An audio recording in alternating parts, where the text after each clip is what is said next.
Hello, my name is 환산스님 and this is Sun Meditation in English. And I am very pleased to announce that today's program has been co-organized with the Korea University Buddhist Students Association. So first, let's assume proper meditation posture. Straighten your backs and then let your thumb tips meet to form a nice elegant rainbow arc. Tuck in your chin slightly. Tuck in your chin slightly so that the crown of your head rises to the ceiling. And this will lengthen your spine. Keep your eyes open, look straight ahead with a soft gaze. Now from here, we will enter into meditative breathing. So together, breathe in through your nose. Hold. Then breathe out through your mouth.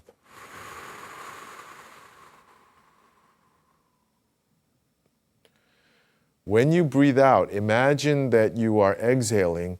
Imagine that you are sending out all of the stress and tension and worries in your mind, all of the tension and discomfort in your body, so that both your mind and your body become very clean and clear and relaxed and stable. Once again, inhale.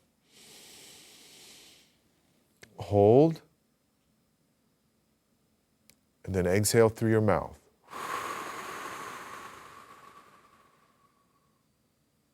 Now that our bodies and our minds have become still and centered, we will now enter into the main breathing pattern of sun meditation, which in English is called abdominal breathing. Now, in order to do this, what we'll do is when we inhale, we will only be breathing through our nose now. When we inhale, we breathe in very slowly and gently and naturally for about 2 to 3 seconds. And as we do that, we push out our lower belly as if our lower belly is filling up with air. Now, obviously, this isn't literally happening. This isn't actually happening on a biological level, but we're going to breathe as if it really is. We're going to breathe with that feeling. So why don't we practice this together? So hold our correct meditation posture, and then together breathe in through your nose. Hold, and then breathe out through your nose.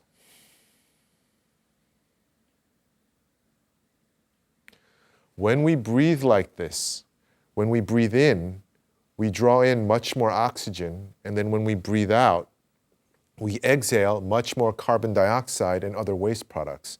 So this form of breathing literally cleanses our bodies and clears our mind because we are feeding our nervous system more oxygen with each breath. Now that we've engaged abdominal breathing, we will enter into the final part of sun meditation, which is regulation of our thought. What do we think during meditation? And this is this object of thought, the thing that we'll be thinking about, is the distinctive feature of traditional Korean Buddhist sun meditation. In sun meditation, we think about what is called in Korean the hwadu. The hwadu is a question that we ask ourselves. So we will be asking ourselves the question in Korean 이모고, which in English is spelled Y-I-M-W-O-T-G-O. So the way we do hwadu meditation is that we do abdominal breathing. We breathe in, hold, and then we breathe out. In our minds, we ask, 이모고. And we take that last syllable, G-O, and we extend it all the way to the end of the breath. Okay?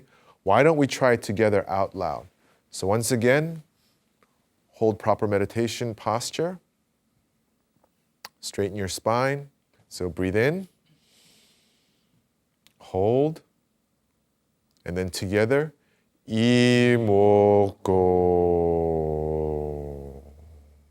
Now the most important thing in doing 이모고, in asking ourselves, what is this, is our sincerity. We have to ask ourselves this question with the greatest urgency and honesty and sincerity. And when we do this, we create in our minds and bodies what is called in traditional Korean Sun Buddhism the state of doubt. You are trying to know something that cannot be known. You are trying to perceive something that cannot be perceived. And because you are trying to know the unknowable and see the invisible, what will happen is you will feel a feeling of becoming blocked. Trying to ask a question but not knowing the answer, you will feel blocked, and that feeling of being blocked is called the state of doubt. And this is the purpose of Sun Buddhist meditation, to create this feeling of doubt, to make it bigger and bigger each time we ask ourselves, imoko, imoko.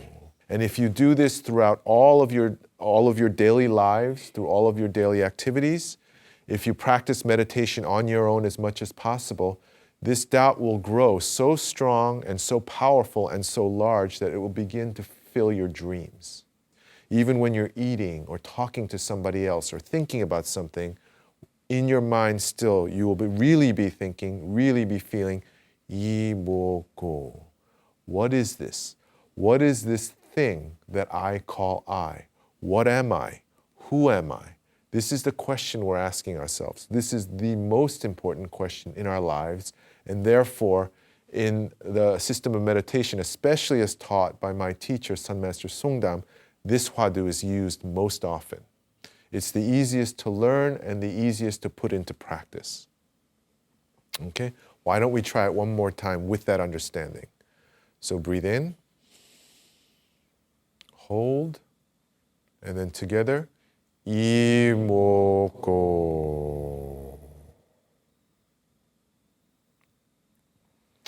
For the remainder of this program, I will ask you to enter into the state of meditation and maintain it for the duration of this program, because this is a meditation program. And the theme of tonight's program, the object of our contemplation, is the meaning of success. So how are we to attain success from the Sun Buddhist perspective? Now, I think in this day and age, what probably most of you, our students, are hearing is that, as you go to college, you should think about what you're going to do after college, what kind of job you're going to have, how you're going to make money. And probably what you're hearing the most is, you should do what you want to do, okay? Or you should do something that you're good at so that you will succeed. This is probably the thing that we most hear when we're young, and certainly it's what I heard quite a bit of when I myself was a university student. Do what you want to do, and do something that you're good at so that you'll succeed at it. And this is, I think, very good practical advice for young people, especially in this day and age. But I would like to add one more thing to that, and that is that whatever we choose to do, we should choose to do something that we believe in, that we feel is a natural expression or application of our most important beliefs and values. When we can do that, then what we do becomes a natural expression of who we are. And so that when we do whatever it is that we choose to do, we will also always be developing ourselves and helping ourselves to grow, so that it will always feel close to us, and we will always feel like we're being actualized and that we're fully alive while we're doing our jobs. Now, these are very, very high standards. And realistically speaking, in today's ultra-competitive job market, it may be very difficult to find a job that will satisfy all three requirements. So what I would like to add to that is this. Sometimes you don't need to find all three conditions in one job. And I will give you a very simple example. I actually have a student who goes to a different university, or who went to a different university. And he finds himself in the position of having a job that he's quite good at, and therefore can earn a decent living and has some stability in his life and society. But he doesn't like his job, and he doesn't believe in it. He doesn't have passion for it, and it's not connected to his deepest beliefs and values. So in those kind of situations, we may not be able to find a job that has everything. So what we can also do is then keep the job that satisfies, our basic necessities for living, but then we owe it to ourselves, and we must call upon ourselves to find things in our life that we enjoy doing and that we believe in doing. In the case of the student that I'm talking to you about, he has a passion and belief in political and societal reform. So he goes to work to earn money, but then he uses his money and his free time to become active as a volunteer and as an intern and to take on roles like that. And so you can divide those things across several parts of your life. Now, for the remainder of this program, what I would like to do is offer what Sun Buddhist teachings and practices in general have to say about this issue of success and our careers, and what my teacher, Sun Master Songdam in particular, has to say about this. These were actually the very first things that Sun Master Songdam taught me and us, his disciples. And what I have found over the years, what has been astonishing to me, is that in the end, I have found that my teacher, Sun Master Songdam, taught me the keys to success in any field of human endeavor.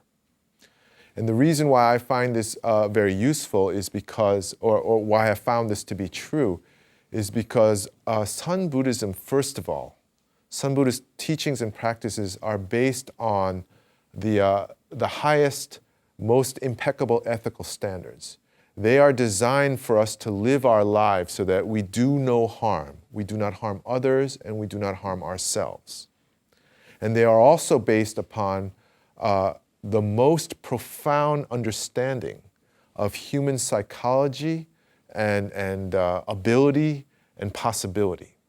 It is based on what I believe to be a highly accurate and complete vision of what a human being is and can do. And so this is why I find that these teachings, I believe, can be applied in almost any field of endeavor. So maybe some of you are thinking that you want to find your own individual definition of success. Maybe you want to become an artist or a social reformer or do something very unusual with your life, travel around the world. In those kind of cases, I believe these teachings and practices will help you. On the other hand, maybe you have very normal and conventional views of success. Maybe you want to make a lot of money and attain a high position in a corporation and do something very prestigious. Even under those conditions, I believe these teachings can be very helpful, especially because they teach you how to conduct your work and your behavior without hurting yourself or others. So often, in pursuit of our ambitions, we either cause harm to ourselves or to others, most tragically to those we love the most. So I believe even if you have very, very, really kind of standard ambitions, even so, these teachings will be very helpful to you. So, the first thing that we learn when we become novice Buddhist monks in a monastery, is the value of work. We are put to work as novice monks, which are called hengjas, in the Buddhist monastery. And we basically do all of the physical labor that's conducted in a monastery, and it's quite a bit of work. And what we are taught as novice monks is that every single thing that we do is important. There is no such thing as trivial work or menial labor. Every single thing, every little thing, whether it's washing dishes or cleaning the floor or even, tying our shoelaces, everything must be done with 100% focus and sincerity.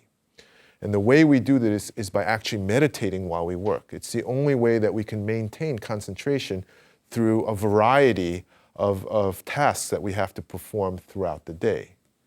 And this meditation allows us to maintain complete and total focus on the present moment. Now, I think that this is, as simple as this teaching is, I think this is highly valuable. Because in today's society, I think within our culture, there's a tendency to divide our tasks between what's important and not important, what's impressive and what's not impressive. Things that we want to do and things that we don't want to do. But in traditional Sun Buddhist teachings, especially under Sun Master Songdam, who emphasized the importance of work, there's no such thing as unimportant work or unimpressive work or less prestigious work. And so we try to build a habit of whatever you're doing, whether it's washing dishes or washing your socks, you want to do it at 100% sincerity. And the practical reason for this is everything we do affects people around us. If we do our job well, if I clean this toilet well, it's going to affect the experience of the people who come in afterward, because people like to use a clean bathroom.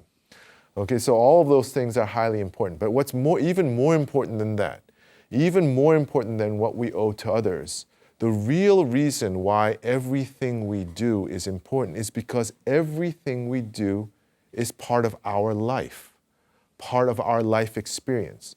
When we cut up our life into pieces that are important and unimportant, we are removing parts of our own life experience.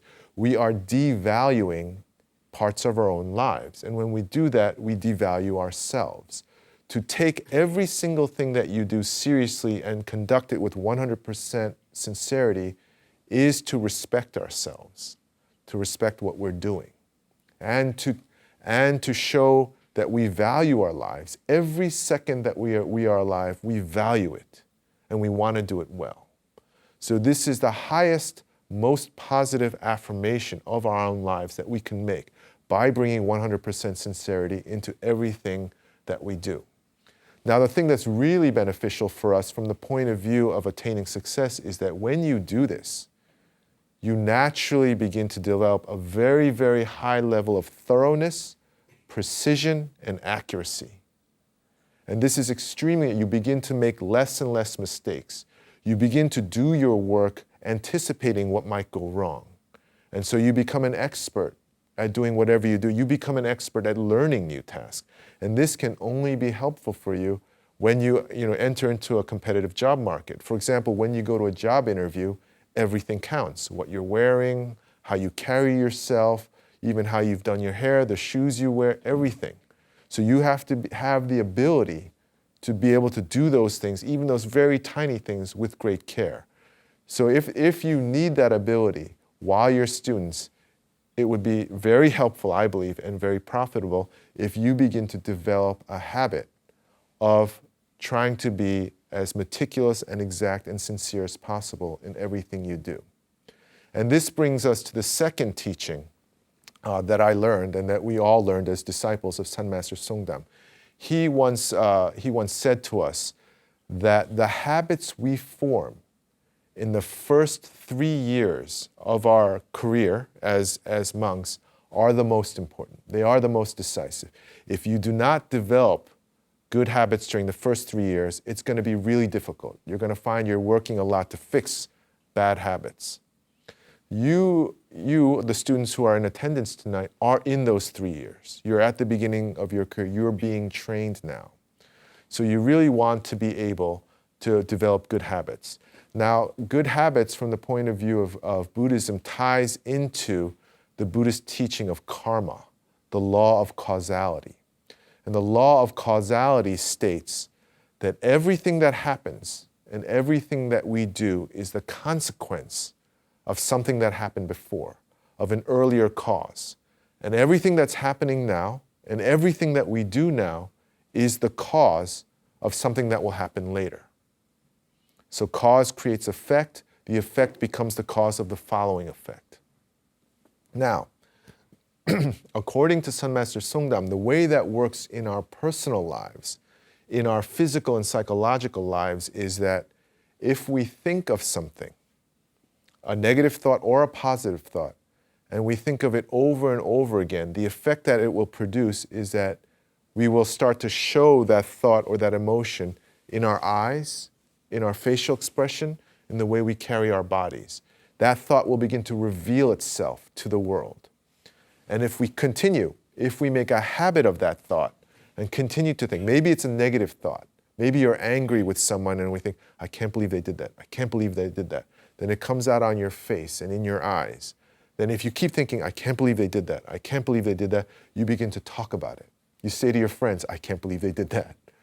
And then if you keep talking about it, that habit in turn creates another effect. We begin to act on it. Maybe I should go talk to that person. Maybe I should go yell at that person. Okay, and then if we perform that action, and if we perform that action over and over and over, we create behavior. We create a habit of reacting to negative circumstances with anger. And if we take that habit and keep going with it, it becomes automatic. It becomes part of our psychology and our physiology. We no longer recognize when we're angry and when we're not angry. It becomes totally automatic and unconscious. It becomes part of our metabolism. And when it becomes part of our metabolism, it constructs the life that we will make for ourselves. Our entire life follows upon that. So we go from thought to facial expression to speech to action to habit to metabolism to our life destiny, the structure of our life. This is how the law of karma, the law of causality will act in our lives. Now, the thing that's really dangerous about it is that whatever we do, whatever we think, when we do it, when we think it, it automatically increases the probability that we'll do it again.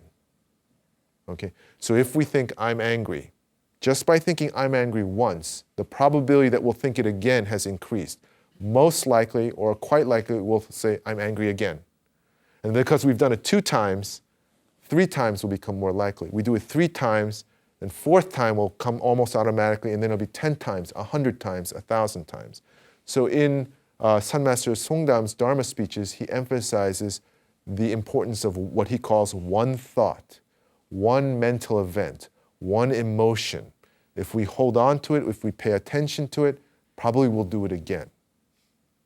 So this is how habits form. This is why what we are doing now, whether we're doing it with sincerity or insincerity, is so important. If we are living our lives disfocused and insincere and uncommitted now, the probabilities we'll do it again. If we're doing it in this moment, probably we'll do it a second later. If we do it a second later, maybe we'll do it a minute later. If we do it a minute later, we'll do it an hour later. If we do it an hour later, we'll do it tonight. If we do it tonight, we'll do it tomorrow. So this is why the present moment is so important. Whatever it is we're doing or not doing may well be repeated. Now, the thing that I hear most often from our students at Korea University and in other university is that I hear most often that young people are upset when they don't achieve their goals. They say I'm going to do this, and then they end up not doing it. And so what I hear most often is I feel like I'm too lazy. I feel like I'm not focused. I don't know how to concentrate. And so I set all these wonderful goals each semester and every week and every day, and I end up not doing them. Now, this is an extraordinarily important issue, one that we really need to address in the context of the Sun Buddhist teaching of causality. If we begin to make a habit of not achieving our goals, this may well become our lifestyle. So we need to think very carefully about what a goal is. What is a goal? And I would like to suggest to you that a goal is a promise that we make to ourselves. If you think of a goal as a promise, it's very useful. Imagine that your friend has made a promise to you, and then they didn't keep it. How do you feel? You feel disappointed. Let's say they do it 2-3 times. Now you feel even more disappointed. Let's say they start to do it over and over. Now you don't trust them. You find them unreliable. Now, maybe you don't want to be friends with them anymore. Maybe you're getting angry with them. Maybe you lose respect for them. Maybe you pull away from them. Now, the problem is when we set a goal, we're making a promise with a human being, and that human being is ourselves. And when we break that promise, we will feel all those emotions, except we'll feel them toward ourselves. We break a promise to ourselves once, we feel disappointed in ourselves. We do it a couple of times, now we're starting to get upset with ourselves. We do it many times, now we lose trust in ourselves. You say, I'm going to do this, and you really don't know whether you're going to do it or not. You're losing confidence now. You do it over and over and over. Now I've lost respect for myself. Now that I've lost respect for myself, I don't like myself anymore. But the problem is this: if you don't like another person, you can just avoid them. But you can't avoid yourself. So now you're stuck with someone whom you've grown to dislike. And when you do that for too long, now you're really going to dislike yourself. And when you really dislike yourself, you will begin to dislike your own life. And when you dislike your own life, you will no longer know what to do. And this is an example how mismanagement, not being able to manage one thought, not being able to manage one promise, can have devastating consequences for our lives. This is the central teaching of Sun Buddhism, that mismanagement, being unable to regulate one thought, one emotion, can actually really mess up our lives. This is the importance of our goals, these promises that we make to ourselves. It's not just about whether we get the results we want. They begin to define who we are and how we live our lives. So what I would like to suggest to you for the second teaching that Sun Buddhism has on the issue of success is that choose your goals very carefully. And when you choose these goals, understand that they are promises that we have made to ourselves, and we have to do everything we possibly can to keep these promises. We have to assume that our future, our lives depend on us keeping our promises, because literally they do. Literally they will determine our future, the way our lives proceed from that point on. So this is something that I very much strongly want to share with you. And this is why I believe Sun Master Songdam impressed upon us so strongly when you're just starting out in the first 3 years, in our college years, let's try to get these really strong habits into place. Okay? So why don't we take a break here, and when we get back, we will continue on in our discussion of the meaning of success.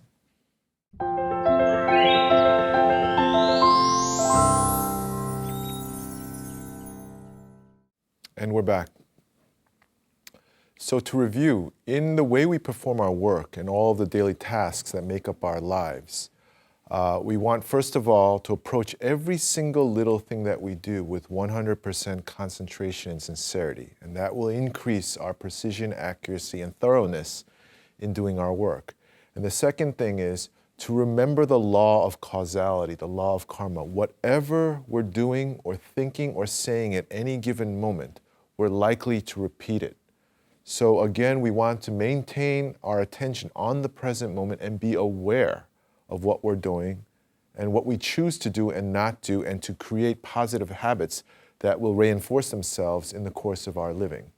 So these are the first teachings that we learn as novice monks in our approach to performing the tasks that become our responsibility in a monastery.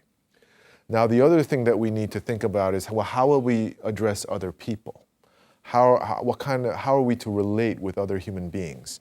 And what we are taught as novice monks, the first most important thing that we are taught is what is called in Korean hashim. The English spelling of that would be Hashim.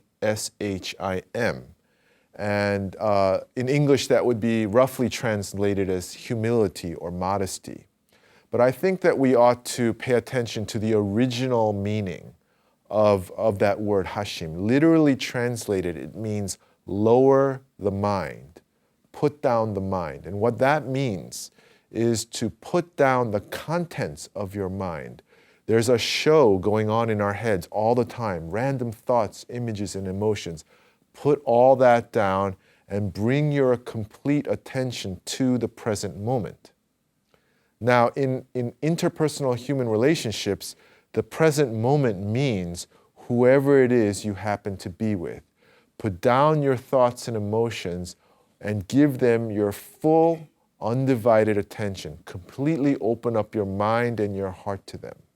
This is the true meaning of humility, of hashim. Often people think of humility as lowering yourself before someone else, putting yourself under someone else. And in a Buddhist monastery, certainly as novice monks, that is what we're called upon to do, because we are constantly receiving instructions and being told what to do. And we are constantly being challenged to put down our personal thoughts and emotions and follow that. But that's not so different, I believe, from an average entry-level job. So the way to do that, the way to achieve that, again, is to meditate, open your mind, and always to put down your own thoughts and emotions and bring your attention back to whoever it is that you're with. And when you do this, you are making a very, very decisive choice in your relationship with that person. You are saying to that person that that person is more important to me than whatever is going on in my mind. You are making them the most important person in the world in that moment, regardless of whether they're a stranger, they're your friend, or even if they're your enemy. If there's someone that you don't like, maybe you're remembering all these unpleasant thoughts and emotions about them. Even then, go into hashim. Put down your thoughts and emotions and give them your full undivided attention and concern and respect. And hashim then, humility becomes the first step toward compassion. Compassion in English literally means to suffer with, to feel the suffering of another person as if it's your own suffering. And this is the first step to building an authentic relationship with another human being. When someone feels that you understand their suffering, that you suffer with them, that you respect it, that you care about it, they will begin to trust you. And so this can become the first step even toward leadership. So this is one of the most important things that we learn. This is the first, actually, important thing that we learn as novice monks. And what I found very interesting is that people, modern-day luminaries who are considered a great success, often emphasize the importance of giving your total undivided attention to whoever you are with. If you have chosen to meet with them and spend time with them, then you should give them your full attention. People like former US President Bill Clinton and Oprah Winfrey often talk about the importance of giving people your undivided attention and concern. In Korea, many years ago, there was a book which in English would roughly be translated as Listen. In Korean, it was called Gyeongchang. And that book also emphasized the importance of this. So this, I believe, is a universal law of human behavior and human relationships. And I think it's very interesting and profound that in Sun Buddhist monastic training, this is the first and most important thing that we are taught, and we are taught to try to do this for the rest of our lives. And when we can do this with whoever we meet, this brings us to the next rule of human relationships that we, the disciples of Sun Master Songdam, were taught when we first become monks. And that is the Mahayana Buddhist teaching of equality, to treat everyone the same, to give everyone the same level of respect and concern and care and understanding, regardless of whether you like them or whether you don't like them. Our own thoughts and emotions should not be given primary importance in our relationships with people. And the reason why this is so in traditional Buddhist teaching is because the most important principle of Mahayana Buddhist teaching is that all of us are Buddha. Every single person, every living organism, literally everything is an expression of the Buddha, is the Buddha in one form or another. And therefore we are expected to treat everyone as the Buddha in many, many different forms. And this is something that we try to learn to do in the course of conducting our lives, and which I hope you as students will begin. To treat people equally. Now, I think that this is very, very important in modern society because this idea of human equality, that all human beings deserve the same treatment, deserve equal treatment, is actually the founding premise of modern democracy and human rights. And if you, even in other fields, in specific fields, if you read any book on leadership or diplomacy, always they will teach you that in order to become an effective leader, in order to become an effective representative, you must learn to treat people equally. To think of it from the opposite point of view, if you're someone who plays favorites, if you're nice to people you like, and you're disrespectful or negligent or indifferent to people you don't care for, most likely, whether you realize it or not, wherever you go, you will begin to create conflict and division, and you will begin to create problems. And someone like that is not worthy of consideration for a leadership position. If we're interested as young people in success, that often means that at some point we'll want to take on a leadership position, then I cannot overemphasize the importance of learning to treat people equally. This is something that I learned a long time ago, but as time passes, the older I get, the more I realize how truly important it is. in human relationships. If I am having a problem in the groups or organizations or circles that I participate in, most likely it's because I haven't learned to teach people with equality. So while we're on the subject of leadership, and in conclusion for tonight's discussion, I would actually like to share with you a quote that I find very meaningful. And this is by Peter Drucker, who I believe is considered one of the founders of modern management theory and systems. And Peter Drucker apparently once said that management is doing things right. Leadership is doing the right thing. Now, I would like to take this statement and look at it from a Buddhist point of view. If we look at our lives, every single one of us, every human being on the planet is a manager and a leader of at least one person, and that person is ourselves. We are always called upon to manage and lead our own selves, manage our own behavior, lead our own lives. And what the Buddha has to say about that is that he famously said in the Buddhist sutras that it is easier to lead an army of 10,000 soldiers into battle than it is to lead oneself. That's how difficult it is to manage our own behavior and to lead our own lives.